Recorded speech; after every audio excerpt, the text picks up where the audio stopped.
Government IT മലമ്പുഴയുടെ official YouTube ചാനലിലേക്ക് ഏവർക്കും സ്വാഗതം. എൻ്റെ പേര് ഗിരിജ. ഗവൺമെൻറ് IT മലമ്പുഴയിൽ ടെക്നീഷ്യൻ പവർ ഇലക്ട്രോണിക് സിസ്റ്റം ട്രേഡിലെ സീനിയർ ഇൻസ്ട്രക്ടറാണ്. ഇന്ന് സോളാർ ഇൻവെർട്ടറിൻ്റെ പാർട്ട് 5 എന്നത് സൈസിങ് ഓഫ് സോളാർ ഇലക്ട്രിക് സിസ്റ്റമാണ്. ഇതാണ് ഇന്നത്തെ പ്രസൻറ്റേഷൻ.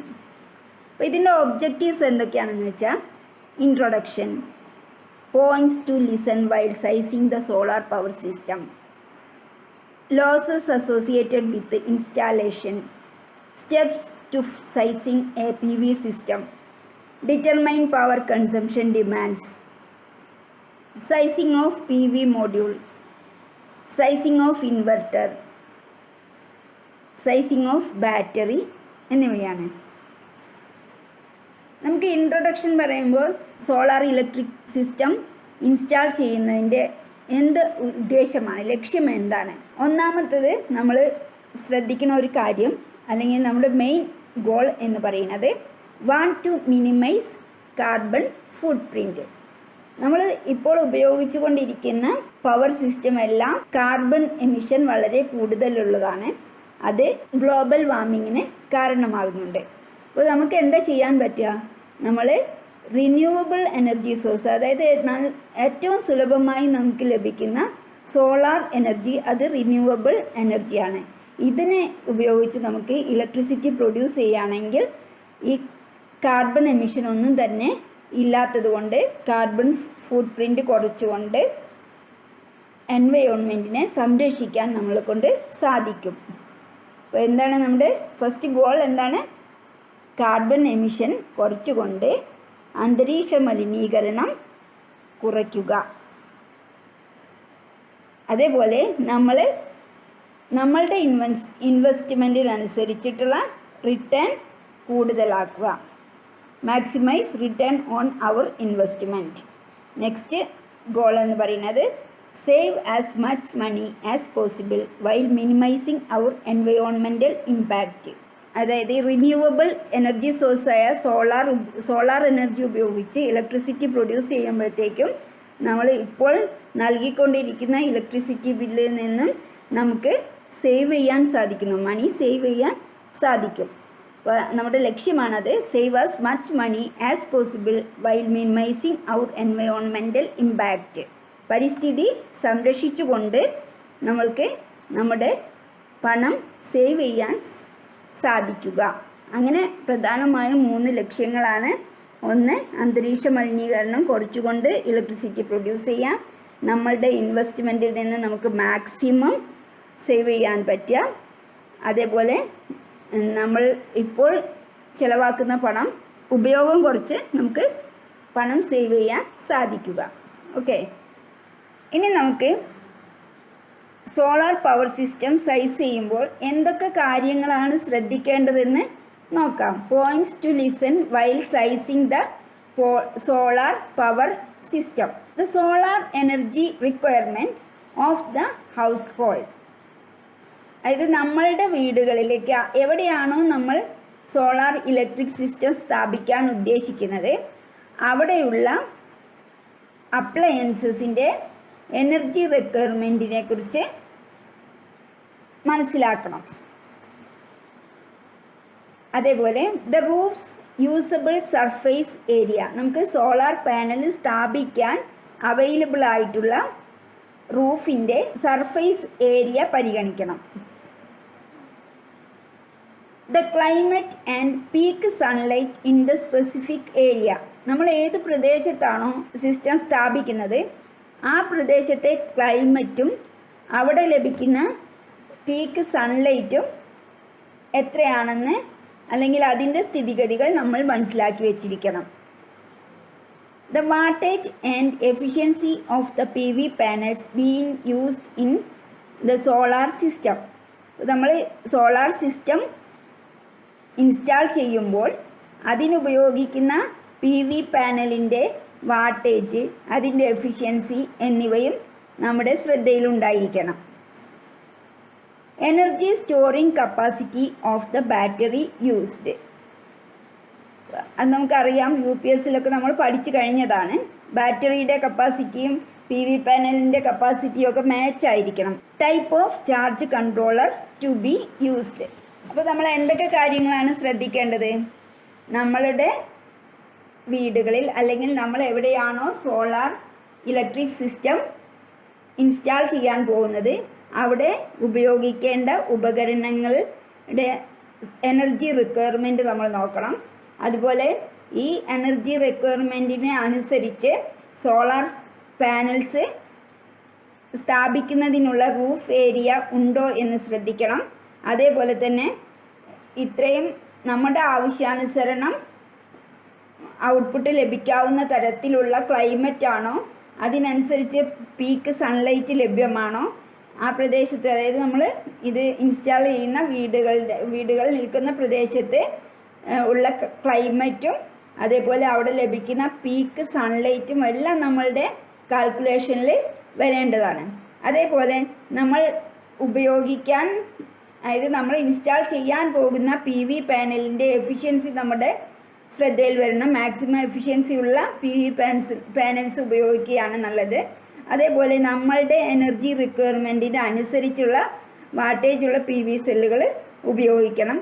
അതുപോലെ ഈ PV സെല്ല് നമ്മൾക്ക് പകൽ സമയങ്ങളിൽ മാത്രമാണ് സ്റ്റോറേജ് ബാറ്ററിയുടെ സഹായമില്ലാതെ ഉപയോഗിക്കാൻ കഴിയുന്നത്. എന്നാൽ രാത്രി കാലങ്ങളിലേക്ക് നമ്മുടെ സോളാർ ഇലക്ട്രിക് സിസ്റ്റത്തിൽ നിന്നുള്ള എനർജി ഉപയോഗിക്കണമെങ്കിൽ സ്റ്റോറേജ് ബാറ്ററി ആവശ്യമുണ്ട്.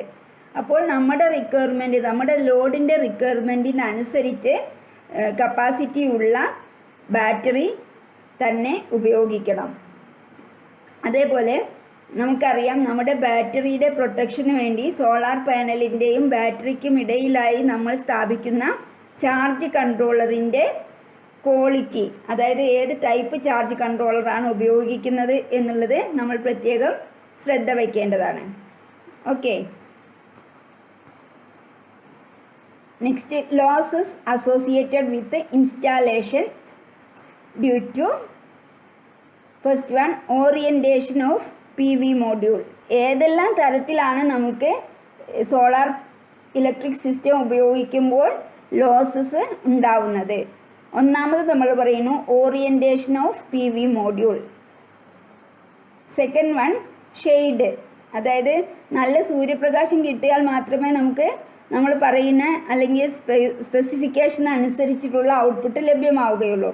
അപ്പം ഓറിയൻറ്റേഷൻ ശരിയല്ല പറഞ്ഞാൽ, അതേപോലെ ഷെയ്ഡ് ഉണ്ടെങ്കിൽ, അതുപോലെ ഈ പാനലിൻ്റെ മുകളിൽ ഡസ്റ്റ് വന്നു കഴിഞ്ഞാൽ, അതുപോലെ അന്തരീക്ഷത്തിൽ ഡസ്റ്റ് ഉണ്ടായാൽ, ടെമ്പറേച്ചർ കൂടിക്കഴിഞ്ഞാൽ എന്താണ്, നമ്മുടെ ഔട്ട്പുട്ട് കുറയും. അതുപോലെ നമ്മൾക്ക് ആ ഒരു സിസ്റ്റത്തിൻ്റെ നെയിം പ്ലേറ്റിനനുസരിച്ച് തന്നെ ഔട്ട്പുട്ട് ലഭ്യമല്ലാത്ത അവസ്ഥ, അതായത് അവർ പറയുന്ന 100 വാട്ട്സ് എന്ന് പറഞ്ഞിട്ട് നമുക്കൊരു 70 വാട്ട്സ് ഒക്കെ കിട്ടുന്നുള്ളൂ എങ്കിൽ അതും ഒരു മിസ്മാച്ചാണ്. കേബിൾ ലോസ്, നമ്മൾ മാക്സിമം ലെങ്ത് കുറച്ച്, അതായത് സോളാർ പാനലും നമ്മുടെ സോളാർ ഇൻവെർട്ടറും തമ്മിലുള്ള ഡിസ്റ്റൻസ് മാക്സിമം കുറയ്ക്കാൻ ശ്രമിക്കുന്നതാണ് നല്ലത്.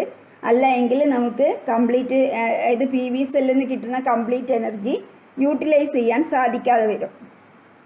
ഇൻവെർട്ടർ ലോസസ്, അത് സ്വാഭാവികമായിട്ടുമുള്ളതാണ്. ഇൻവെർട്ടർ ഉപയോഗിക്കുമ്പോൾ കംപ്ലീറ്റ് എഫിഷ്യൻസി, നമുക്ക് 100% എഫിഷ്യൻസിയുള്ള ഒരു ഇൻവെർട്ടറും ലഭ്യമല്ല. അതുപോലെ റണ്ണിങ് പവർ ഓഫ് ചാർജ് കൺട്രോളറും നമ്മൾ അതിനിടയിൽ ഉപയോഗിക്കുന്നുണ്ടല്ലോ. അപ്പോൾ അതുവഴി വരുന്ന ലോസസ്. അപ്പോൾ നമ്മളുടെ ലോസസ് എന്തൊക്കെയാണ് പറഞ്ഞത്? ലോസസ് ഉണ്ടാവാനുള്ള കാരണങ്ങൾ എന്തൊക്കെയാണ്? ഒന്ന്, നമ്മൾ ശ്രദ്ധിക്കേണ്ട കാര്യങ്ങളാണ്. PV മോഡ്യൂള് ക്രമീകരിക്കുമ്പോൾ അതിൻ്റെ ഓറിയൻറ്റേഷൻ കറക്റ്റ് ചെയ്യുക, ഷെയ്ഡ് ഇല്ലാത്ത പ്രദേശങ്ങൾ ഉപയോഗിക്കുക, ഡസ്റ്റ് ഉണ്ടെങ്കിൽ മാറ്റുക. ടെമ്പറേച്ചർ എഫക്റ്റ് ലോസസ് ഉണ്ടാക്കാൻ കാരണമാണ്. അതുപോലെ നെയിം പ്ലേറ്റ് മിസ്മാച്ച്, അതും നമ്മൾക്ക്, അതായത് നല്ല കമ്പനിയുടെ സാധനങ്ങൾ, സ്റ്റാൻഡേർഡ് എക്യുപ്മെൻറ്റ്സും മെറ്റീരിയൽസും ഉപയോഗിക്കുകയാണ് ഇതിൽ ചെയ്യാൻ പറ്റുന്നത്. അതുപോലെ കേബിൾ ലോസ് ഉണ്ടാവാൻ കാരണം എന്താണ്? സോളാർ പാനലും ഇൻവെർട്ടറും തമ്മിലുള്ള ഡിസ്റ്റൻസ് കൂടുമ്പോഴാണ്. അത് പരമാവധി കുറയ്ക്കാൻ ശ്രമിക്കുക. അതുപോലെ പിന്നെ ഉള്ള ലോസസ് പറഞ്ഞാൽ ഇൻവെർട്ടർ വർക്ക് ചെയ്യുമ്പോഴും ചാർജ് കൺട്രോളർ വർക്ക് ചെയ്യുമ്പോഴും ഉണ്ടാവുന്ന losses. Next, steps to sizing PV system. അപ്പോൾ എന്തൊക്കെയാണ് സ്റ്റെപ്സ് നോക്കാം. അപ്പോൾ നമ്മൾ ലോസസ് ഉണ്ടാവുന്ന കാര്യങ്ങൾ എന്തൊക്കെയാണെന്ന് പറഞ്ഞു. അതേപോലെ ഏതൊക്കെ പോയിൻറ്റ്സാണ് നമ്മൾ ഓർത്ത് വെക്കേണ്ടത്, ശ്രദ്ധിക്കേണ്ടത് എന്നും പറഞ്ഞു. ഇനി നമുക്ക് ഇതിൻ്റെ സ്റ്റെപ്സ് എന്തൊക്കെയാണ്. ആദ്യം നമ്മൾ ചെയ്യേണ്ടത് ഡിറ്റർമൈൻ പവർ കൺസംഷൻ ഡിമാൻഡ്സ്. നമ്മൾ എവിടെയാണോ ഈ സോളാർ ഇൻവെർട്ടർ സ്ഥാപിക്കുന്നത് അവിടെയുള്ള പവർ കൺസംഷൻ ഡിമാൻഡ്സ് എത്രയാണെന്ന് തീരുമാനിക്കുക. Optimise power system demands. നമ്മൾ sizing of battery. Determine the sun hours available per day. നമുക്ക് പറയാം അത് എന്താണെന്ന്. Sizing of PV array. ആദ്യം പവർ കൺസംഷൻ ഡിമാൻഡും ഡിറ്റർമൈൻ ചെയ്തിട്ട് അത് പവർ സിസ്റ്റം അതൊന്ന് ഒപ്റ്റിമൈസ് ചെയ്യാം. തുടർന്ന് ബാറ്ററി സൈസ് ചെയ്യാം. പിന്നെ നമ്മൾ ശ്രദ്ധിക്കേണ്ട കാര്യങ്ങൾ PV പാനൽ ചെയ്യണം പറഞ്ഞാൽ അതിൻ്റെ സൈസ് ചെയ്യണം എന്ന് പറഞ്ഞാൽ നമുക്ക് നമ്മളുടെ പ്രദേശത്തെ എത്ര സമയം നല്ല രീതിയിൽ പ്രകാശം ലഭിക്കും എന്നത് നമ്മൾ കണ്ടെത്തണം. അതിന് ശേഷം PV അറേയുടെ സൈസ് ചെയ്യാം. അപ്പോൾ ആദ്യം നമുക്ക് ഡിറ്റർമൈൻ പവർ കൺസംഷൻ ഡിമാൻഡ്സ്. ഇതിൽ ഒന്നും നമുക്ക് ആലോചിക്കാനില്ല. നമ്മൾ ഉപയോഗിക്കുന്ന ഓരോ അപ്ലയൻസും ഒരു ദിവസം എത്ര മണിക്കൂർ പ്രവർത്തിക്കുന്നുണ്ട് എന്ന് കണ്ടെത്തിയിട്ട് ആ ഡിവൈസിൻ്റെ വാട്ടേജും നമ്മൾ ഉപയോഗിക്കുന്ന സമയവും കൂടി മൾട്ടിപ്ലൈ ചെയ്ത് കഴിഞ്ഞിട്ടുണ്ടെങ്കിൽ ആ ഒരു അപ്ലയൻസിൻ്റെ വാട്ട് അവർ നമുക്ക് ലഭിക്കുന്നു.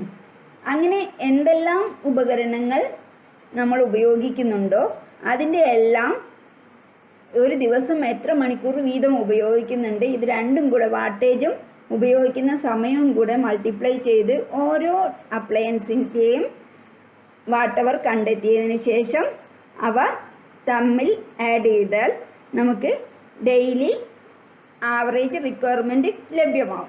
ഒരു എക്സാമ്പിൾ നമുക്ക് നോക്കാം. അപ്പോൾ ആദ്യം നമ്മൾ ഏതൊക്കെ ഡിവൈസസ് ആണ് അപ്ലയൻസസ് ആണ് PV സിസ്റ്റത്തിനെ ലോഡ് ചെയ്യാൻ ഉദ്ദേശിക്കുന്നത് എന്ന് തീരുമാനിക്കുക.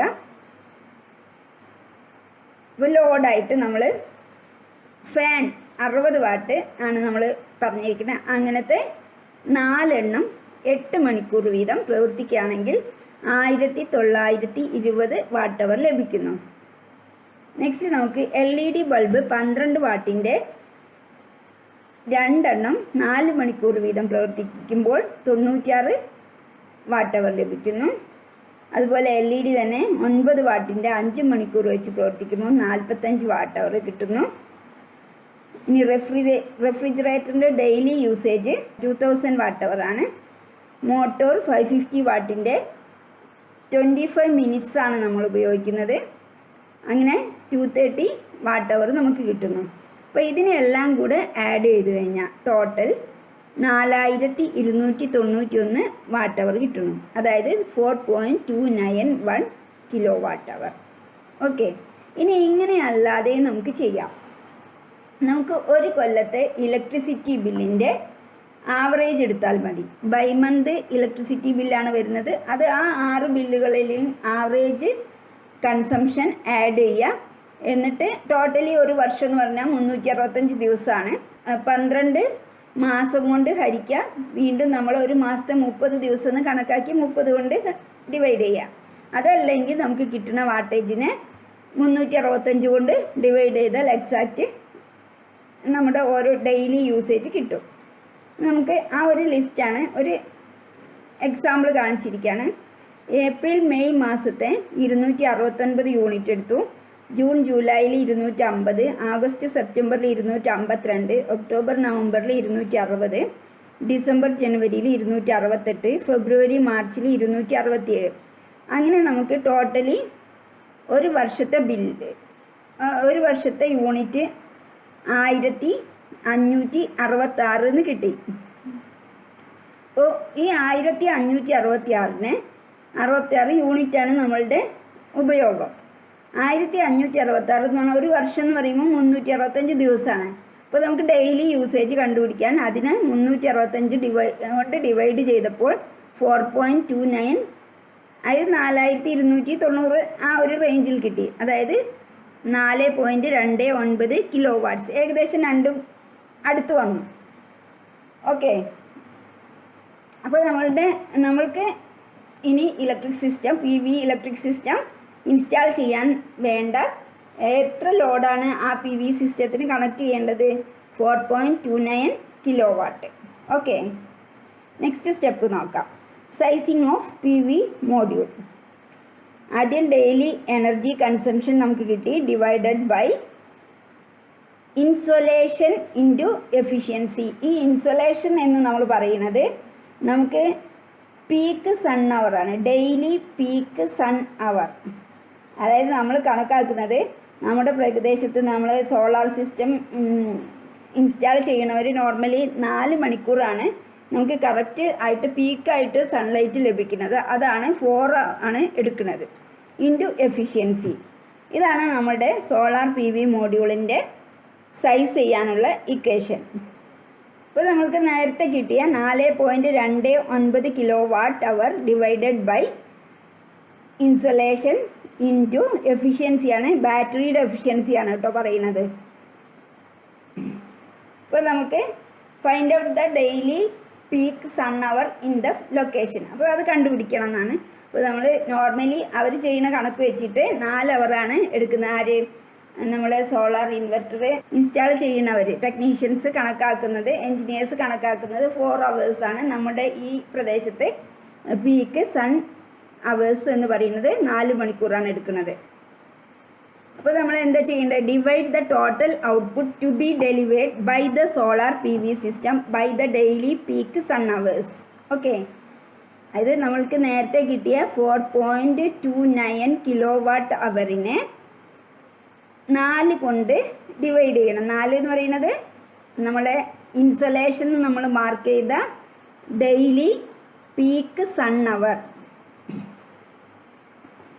ദെൻ അത് കഴിഞ്ഞിട്ട് കിട്ടുന്ന വാല്യൂയെ divide this value by the efficiency of battery to get power output of the solar panel. Okay, 4.29 kilo watt divided by 4 into 0.7. അതായത് എഫിഷ്യൻസി നമ്മൾ കണക്കാക്കുന്നത് 70% ആണ്. അപ്പോൾ നമ്മൾ 0.7 കണക്കാക്കും. അങ്ങനെ നമുക്ക് 1.75 കിലോ വാട്ട് കിട്ടുന്നു. നമ്മുടെ റിക്വയർഡ്, അതായത് സോളാർ പാനൽ എത്ര വേണം? 1.75 കിലോ വാട്ടിൻ്റെ സോളാർ പാനൽ നമുക്ക് വേണം. അപ്പോൾ ഇനി എത്ര മോഡ്യൂൾ വേണമെന്ന് നമുക്ക് നോക്കാം. അപ്പോൾ ഇതാണ് നമ്മുടെ 1.75 കിലോ വാട്ട് അവർ ആണ് കിട്ടിയേക്കുന്നത്. അതോ അതിൽ കൂടുതലോ എപ്പോഴും അതിലും കൂടുതലായിരിക്കണം നമ്മൾ മോഡ്യൂൾ സ്ഥാപിക്കേണ്ടത്. Divide the total watt hour to be produced by rated power output of the PV modules. അപ്പോൾ ഞാൻ 200 വാട്ട്സിൻ്റെ PV മോഡ്യൂൾസാണ് ഉപയോഗിക്കാമെന്ന് വെച്ചതെങ്കിൽ നമ്മൾ എന്താ ചെയ്യേണ്ടത്? നമുക്ക് ഇപ്പോൾ കിട്ടിയേക്കുന്ന ഔട്ട്പുട്ടിനെ 200 കൊണ്ട് ഡിവൈഡ് ചെയ്യണം. 1750 watt hour divided by 200 watt hour is equal to 8.75 എന്ന് കിട്ടി. നമുക്ക് 8.75 എന്നുള്ള നമ്പർ യൂസ് ചെയ്യാൻ പറ്റില്ലല്ലോ, അത്രയും പാനൽസ് പറ്റില്ല. അപ്പോൾ നമ്മൾ നിയറസ്റ്റ് നമ്പർ 9 ആണ്. 9 പാനൽസ് നമുക്ക് ഉപയോഗിക്കാം. അപ്പോൾ we can take 3 panels with 3 PV module. അതായത് ഒരു PV മോഡ്യൂൾ 12 വോൾട്ടിൻ്റെ ആണ്. ഈ 12 വോൾട്ടുള്ള 3 PV മോഡ്യൂൾ വെച്ച 3 പാനൽ ഉപയോഗിക്കാം. ഓക്കെ, അപ്പോൾ ടോട്ടൽ എത്രയായി? 3 PV മോഡ്യൂളുകൾ സീരീസായി കണക്ട് ചെയ്യുമ്പോൾ 3 12 36 വോൾട്ട് കിട്ടും. ഇനി ഇത് പാരലായിട്ട് കണക്ട് ചെയ്യുമ്പോൾ നമുക്ക് വാട്ട്സ് 200 200 200 600 വാട്ട്സായി. പിന്നെ വീണ്ടും നമ്മൾ എന്താ ചെയ്യണത്? 600ൻ്റെ 3 പാനൽ എന്ന് പറയുമ്പോൾ 600 × 3 1800 വാട്ട്സ് കിട്ടി. Okay, 1 panel have 3 × 200 watt and 3 × 12 volt. അതായത് വാട്ട്സ് പറയുമ്പോൾ 200 watt × 3, അതുപോലെ വോൾട്ടേജും 3 × 12. ഇത് സീരീസിൽ കണക്ട് ചെയ്യുമ്പോഴാണ്. That is equal to 600 watts and 36 വോൾട്ടുള്ള panel. When the panels are arranged in parallel, we get 3 into 600 watt and 36 volt. That is equal to 1800 watt and 36 volt. Okay. നമ്മുടെ വീടുകളിലെ ഉപകരണങ്ങൾ AC-യിൽ പ്രവർത്തിക്കുന്നവയാണ്. PV അറേയുടെ ഔട്ട്പുട്ട് എന്ന് പറയുന്നത് DC വോൾട്ടാണ്. 36 വോൾട്ടിൽ 1800 വാട്ടിലുള്ള DC നമുക്ക് energy available ആണ്. ഇനി അതിനെ നമ്മുടെ ഉപകരണങ്ങൾ വർക്ക് ചെയ്യിപ്പിക്കുന്നതിനായി ഇൻവെർട്ട് ചെയ്യണം, അതായത് AC വോൾട്ടാക്കിയിട്ട് മാറ്റണം. അപ്പോൾ ആ ഇൻവെർട്ടറിൻ്റെ വാട്ട്സ് നോർമലി ഈ PV സിസ്റ്റത്തിൻ്റെ വാട്ടോ അതിനേക്കാളും കൂടുതലോ ആയിരിക്കണം. ഓക്കെ, അപ്പോൾ നമുക്ക് ഈ 1800 വാട്ട് എന്നുള്ളതിന് പകരം 2000 വാട്ട്സിലേക്ക് മാറ്റാം.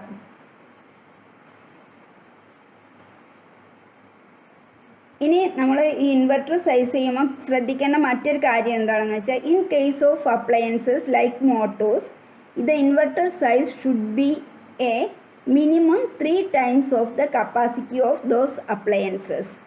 നമ്മൾ 550 വാട്ടിൻ്റെ ഒരു മോട്ടോർ ഉപയോഗിക്കുന്നുണ്ട്. അപ്പം അതിൻ്റെ 3 times എന്ന് പറയുമ്പോൾ എത്ര വരും?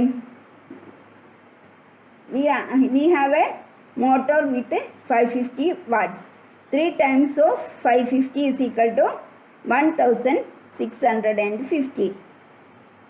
അപ്പം ഇതിനേക്കാളും കൂടുതലാണ് നമ്മളുടെ 2000 വാട്ട് നമ്മൾ സെലക്ട് ചെയ്തിരിക്കുന്നത് കൊണ്ട്.